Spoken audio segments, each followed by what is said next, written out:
शुभ प्रभात प्यारे बच्चों। Divine public school Mohanapur Gorakhpur के वीडियो पाठशाला में मैं संजीत पांडे आपका बहुत बहुत स्वागत करता हूं। बच्चों, आज हम कक्षा 11वीं विषय हिंदी आरोह भाग 1 के काव्य खंड में संकलित जो दूसरा अध्याय है, जो पद है मीराबाई का, मेरे तो गिरधर गोपाल दूसरो न कोई, और एक पद है पग घुघरू बाधी मीरा नाचे। इसको हम विस्तार से देखेंगे। तो आइए बच्चों, सबसे पहले हम मीराबाई का जीवन परिचय देखते हैं। तो कृष्ण भक्त कवियों में मीराबाई का प्रमुख स्थान है। अब कृष्ण भक्ति क्या है?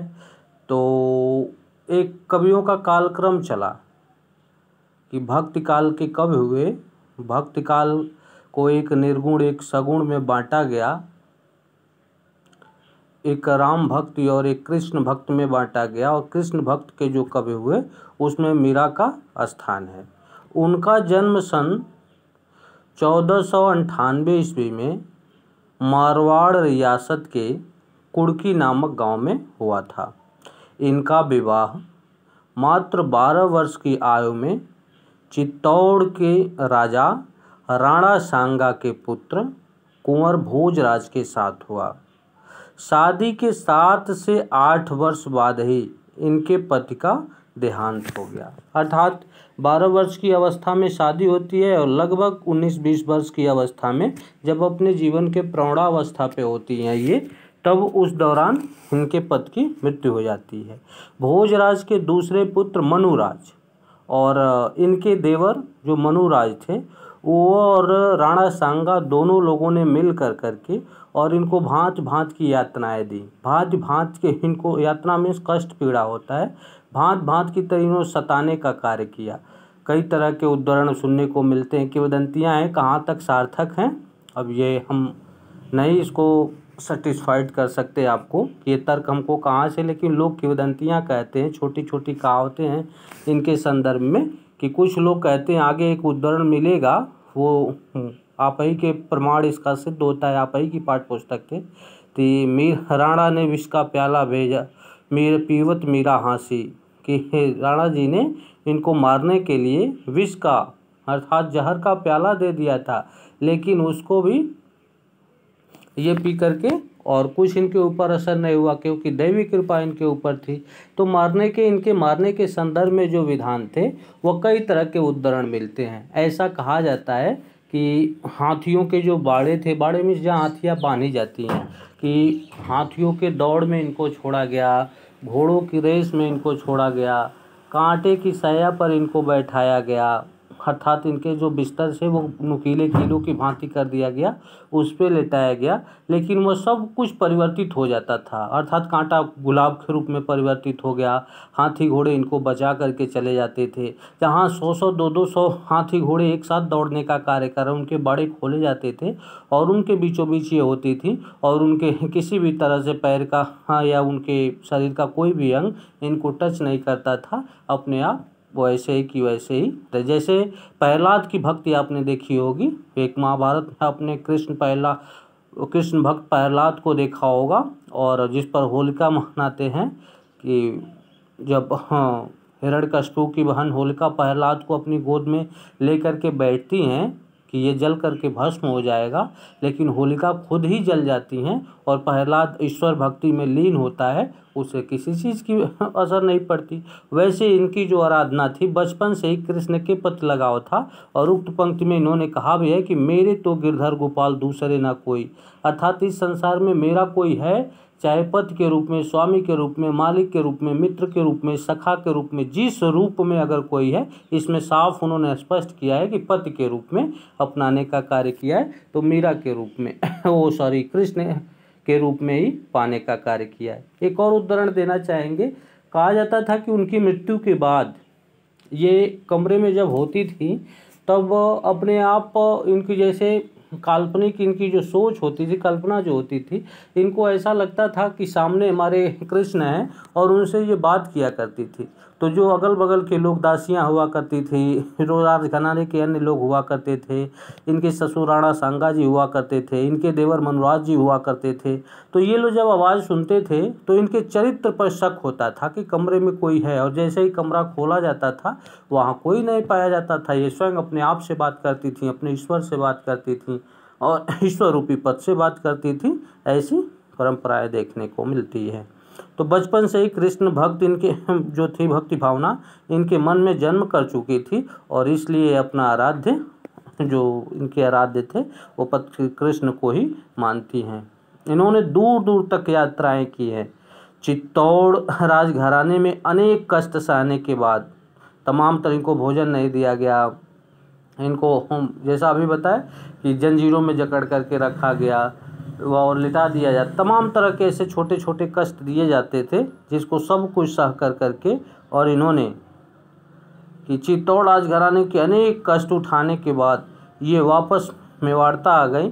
यहाँ से उन्होंने कृष्ण की लीला भूमि वृंदावन की यात्रा की। जीवन के अंतिम दिनों में ऐसी किंवदंतियाँ हैं कि द्वारका चली गई, और माना जाता है कि वहीं रणछोड़ दास जी का मंदिर है और उसी मंदिर में समाहित हो गई।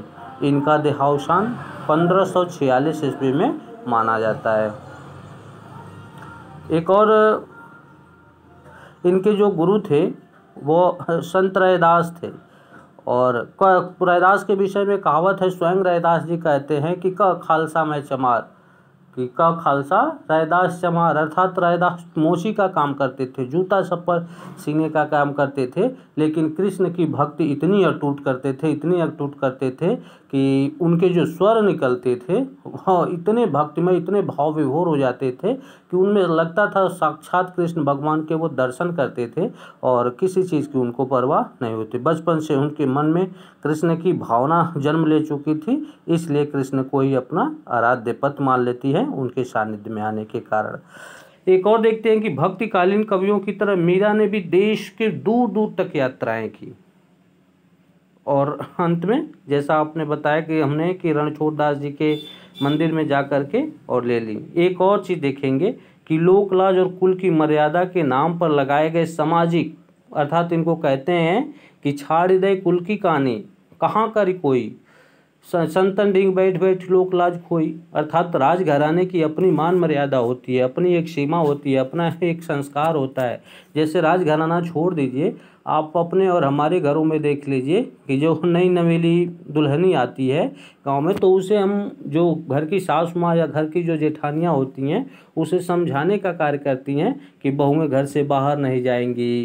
अपने अपने घर के एक टर्म कंडीशन होते हैं, एक सबके नियम होते हैं कि इस नियम का उल्लंघन नहीं करना है, कि जो घर के बाहर नहीं जाएंगी, ये नहीं करेंगी, इनको घूंघट में रहना होगा, आदि आदि की बातें। और कुछ अपने मूल होते हैं, बहुएं सीख करके आती हैं, अपने से वो सारी चीज़ें कर लेती हैं। कुछ बहुएं बहुत ही सरंग होती हैं कि किसी चीज़ की उनके ऊपर परवाह नहीं होती, खैर उनकी बात अलग है। तो यहाँ पे उनको थोपा जाता है। ये जब मंदिर में भजन करने जाती हैं या संतों के संग जब बैठती, एक और बात मैं बताना चाहूँगा कि ये ज्ञान प्राप्ति का जो माध्यम था इनकी नज़र में जो था वो सत्संगत था। सत्संगत मीन्स होता है कि साधुओं के अच्छे लोगों के बीच में बैठ करके, उनके साथ बैठ करके उनके अच्छे विचारों को सुनना। और वो सुनने से क्या होता था, तो जो मानती थी कि ज्ञान की मुक्ति का साधन है, अर्थात वही हमारे मुक्ति का साधन है। जो उनके द्वारा प्राप्त ज्ञान होगा वही हमारे मुक्ति का साधन है। सबके जीवन का एक उद्देश्य होता है। आपके जीवन का धनोपार्जन उद्देश्य है, उनके जीवन का उनका अपना पारिवारिक उद्देश्य है कि हम परिवार वृद्धि करें और सुख शांति से रहे, हम उसके लिए ये करें। वो धनोपार्जन सोचते हैं, वो कुछ और सोचते हैं, सबका एक एक उद्देश्य है। लेकिन ईश्वर हमको यहाँ भेजता है तो अपने नाम के स्वमरण के लिए, अपने मुक्ति के लिए, तो लेकर उसमें अपना सब कुछ पाती है और उसको अपना आराध्य बना लेती है, उसको अपना सब कुछ देने का कार्य करती है।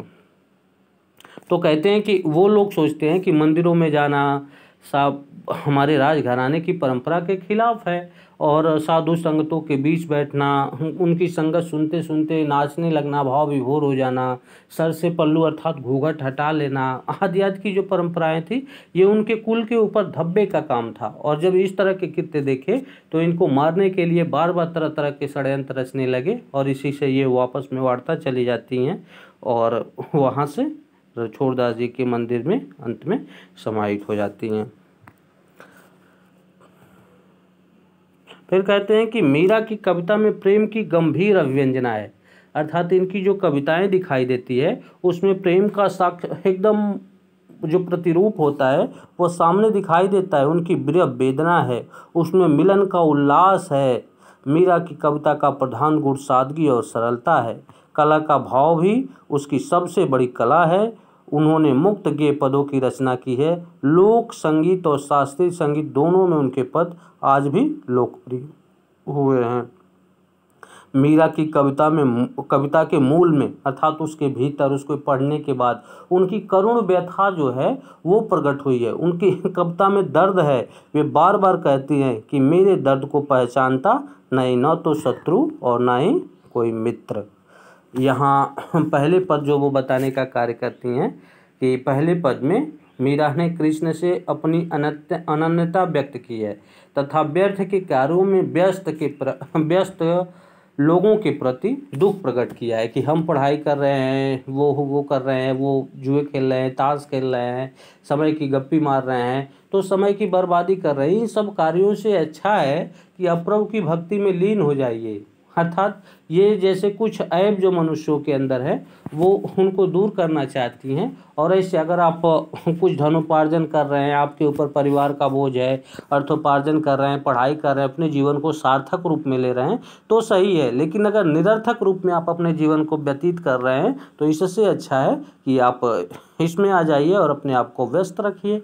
दूसरे पद में प्रेम रस में डूबी हुई मीरा सभी रीति रिवाज और बंधनों से मुक्त होने और गिरधर के स्नेह के कारण अमर होने की बात कहती हैं। दोनों नरोत्तम दास स्वामीकृत संकलित पदावली मीरा मुक्तावली से लिए गए हैं और दोनों पद उसी में समाहित हैं। बहुत ही करुण प्रधान रचना है जो इनके ईश्वरी अर्थात कृष्ण के प्रति एक मानवों की जो शक्ति है अर्थात जो अपनी भक्ति करने का जो माध्यम है वो पद के रूप में अपनाती हैं और उनमें अपना सर्वोत्तम देने का कार्य करती हैं।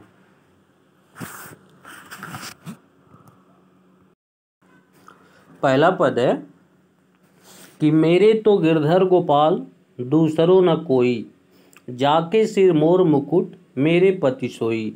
छाड़ दे कुल की कानी कहाँ करी कोई, संतन ढींग बैठ बैठ लोक लाज खोई।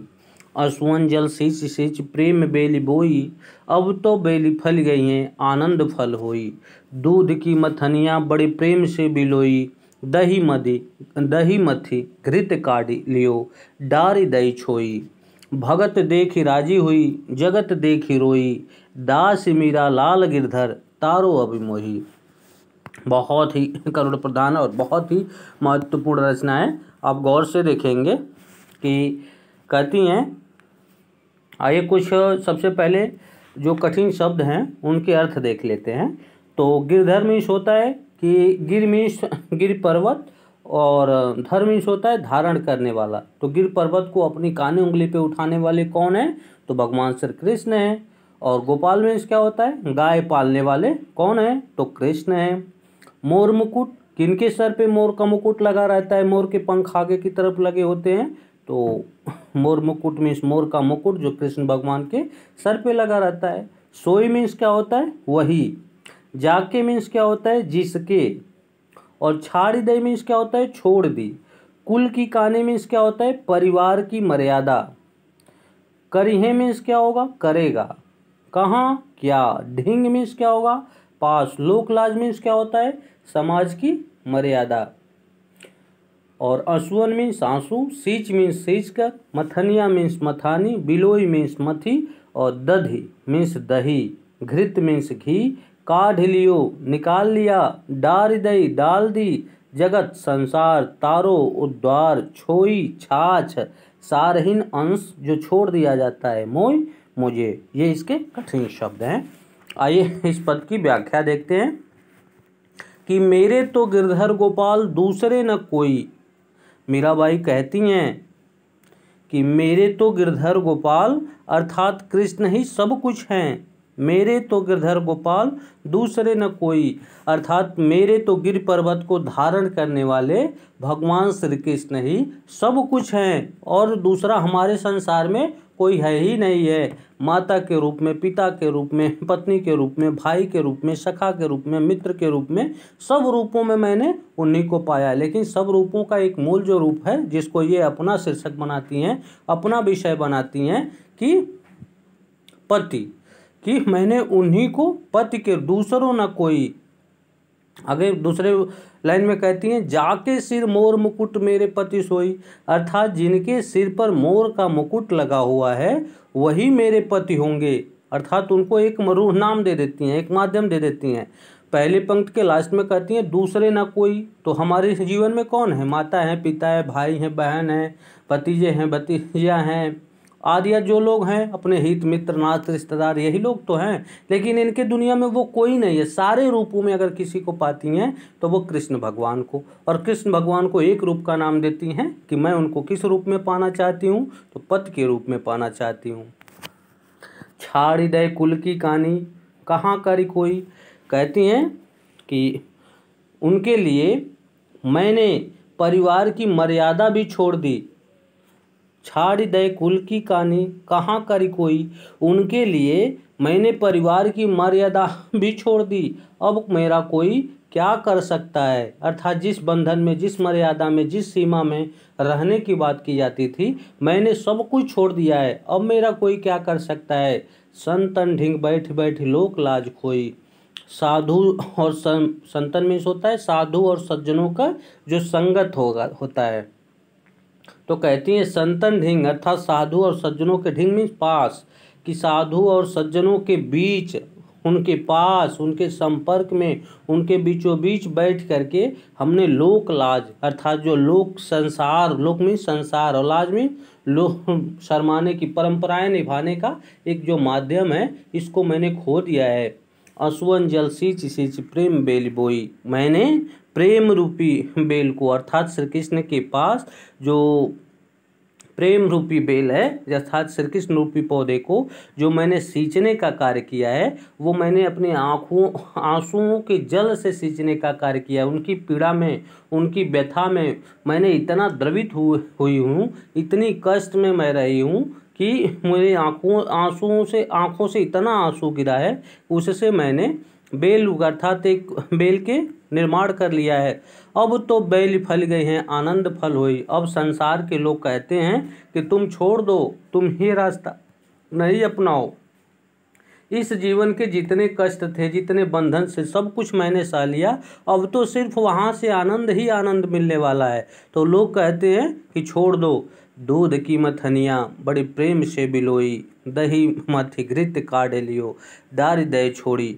दूध की मथनियाँ बड़े प्रेम से बिलोई, कहती हैं कि दूध रूपी मथनियों को अर्थात मैंने इस समाज को, दूध के रूप में पूरे समाज को लेती हैं कि दूध रूपी मथनियों से मैंने बहुत अच्छे तरीके से बिलोने का, मिलाने का कार्य किया है। दही मैंने मथ करके अर्थात इस समाज को मथ करके घृत काढ़, घृत अर्थात जो घी रूपी अमृत है, अर्थात इस समाज के लोगों में से जो कृष्ण रूपी अमृत है, मैंने उनको पा लिया है। और सब संसार है वो छाछ की भांति है, संपूर्ण संसार निरर्थक है, हमारे लिए कोई इसकी उपयोगिता नहीं है, मैंने इसको छोड़ दिया है। ठीक उसी प्रकार जैसे दूध को मथने, दूध से जब दही के रूप में परिवर्तित हो जाता है और जब दही को मथ करके घी अर्थात सबसे बहुमूल्य होता है और सबसे स्वास्थ्यवर्धक होता है, तो हम उस पदार्थ को निकाल लेते हैं और जो उससे अवशेष मिलता है, जिसको छाछ की संज्ञा दी जाती है, वो निरर्थक होता है, छोड़ दिया जाता है। वही इनके लिए ये संसार है।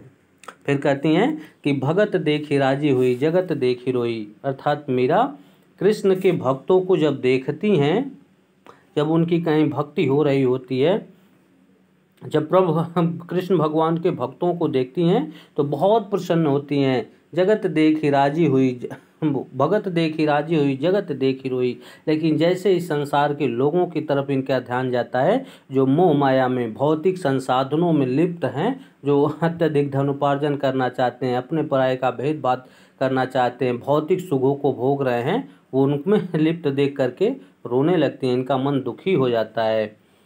दास मीरा लाल गिरधर तारो अब मोही, वे स्वयं कहती हैं, स्वयं गिरधर की दासी बताती हैं। यहाँ पे अभी आप देखेंगे कि पहले में पद के रूप में और यहाँ दासी के, कि दासी मीरा लाल गिरधर, दास मीरा लाल गिरधर तारो अब मोही, कहती हैं कि स्वयं गिरधर की दासी बताती हैं और अपने उद्धार के लिए प्रार्थना करती हैं, कि कहती हैं हे गिरधर, लाल गिरधर अर्थात लाल में किसके, यशोदा के पुत्र, कि दास मीरा लाल गिरधर तारो अब मोही, अर्थात हे यशोदा के पुत्र गिरधर में गिर पर्वत को धारण करने वाले, अब आप ही सिर्फ ही के संसार में हो जो हमको यहाँ से मुक्ति दिला सकते हो, हमको यहाँ से उद्धार कर सकते हो, हमारा यहाँ से कल्याण कर सकते हो, वह सिर्फ आप ही हैं और दूसरा कोई हमारे जीवन में नहीं है।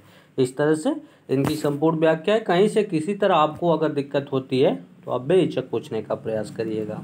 अगर विशेष देखें इसका, तो मीरा कृष्ण प्रेम के लिए परिवार व समाज का परवाह नहीं करती हैं। पहला होगा कि मीरा कृष्ण प्रेम के लिए परिवार और समाज उनके जीवन में आड़े नहीं आता है।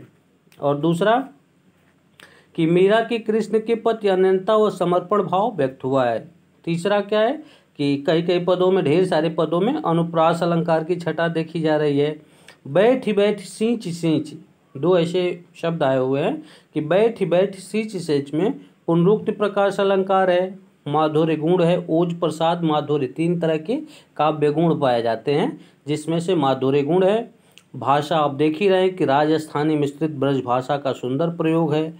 मोर मुकुट प्रेम बेल आनंद फल में रूपक अलंकार है। मोर मुकुट बेल फल प्रेम बेल आनंद फल में रूपक अलंकार है, और बाकी सारे पद में ज्ञेयता का गुण विद्यमान है। ये इसके भाव पक्ष इसकी व्याख्या हो जाएगी। और कला पक्ष अगर पूछता है तो ये पॉइंट अगर आप लिख देते हैं तो वो कला पक्ष में आ जाता है।